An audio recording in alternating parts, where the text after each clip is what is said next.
Imagine you're sitting in a movie theater, watching a film that you've heard great things about. The first half is quite boring, and you start to question whether or not you should stay for the second half.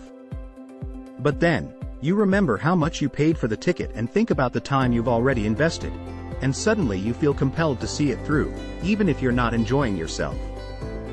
This scenario is a perfect example of the sunk cost fallacy. The sunk cost fallacy refers to the tendency for people to continue investing in something, whether it's time, money, or resources, simply because they have already invested in it, even if it no longer makes sense to do so. It's a cognitive bias that can lead to irrational decision-making.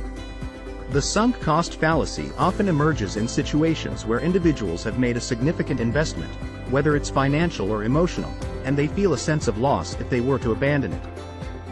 This feeling of loss can cloud their judgment and make them reluctant to let go, even when it's clear that it would be the most rational decision. One of the main reasons why individuals fall prey to the sunk cost fallacy is that they focus too much on the past investment rather than the future benefits. They feel that if they walk away, all the effort, time, and money they have already put in will go to waste. However, what they fail to realize is that those past costs are already irretrievable. They are sunk and cannot be recovered. Therefore, the rational decision should be based on the potential future gains rather than the past losses. The sunk cost fallacy can manifest itself in various areas of life, from personal finances to business ventures and even relationships. For example, let's consider an entrepreneur who starts a business and invests a substantial amount of money into it. As the business starts to struggle and the losses pile up, the entrepreneur may be tempted to keep injecting more money into it, hoping that things will turn around. However, if the business model is flawed or the market conditions are unfavorable, continuing to invest more money might only prolong the inevitable. In personal relationships, the sunk cost fallacy can also be a factor.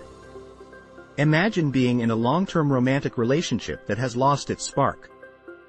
You may reason that you've invested so much time and effort into the relationship that you should stick with it, even if you're unhappy. However, it's important to realize that staying in an unfulfilling relationship may prevent you from finding true happiness and fulfillment in the long run. So how can one overcome the sunk cost fallacy and make more rational decisions? One strategy is to reframe the situation and focus on the future rather than the past. Ask yourself, if I were making this decision today, without considering what I have already invested, what would I do? This shift in perspective can help you see the situation for what it truly is, free from the emotional attachment to past investments.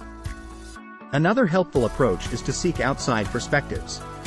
Share your situation with a trusted friend, mentor, or advisor who can offer an objective viewpoint. They may be able to highlight factors that you hadn't considered and help you see the situation more clearly. Lastly, it's essential to recognize that letting go of sunk costs is not a failure or a sign of weakness. In fact, being able to cut your losses and move on can be a display of strength and resilience. It allows you to redirect your time, energy, and resources towards opportunities that have a better chance of success. In conclusion, the sunk cost fallacy is a cognitive bias that clouds our judgment and decision-making. It arises when we place too much emphasis on past investments and are reluctant to let go because we fear losing what we've already put in.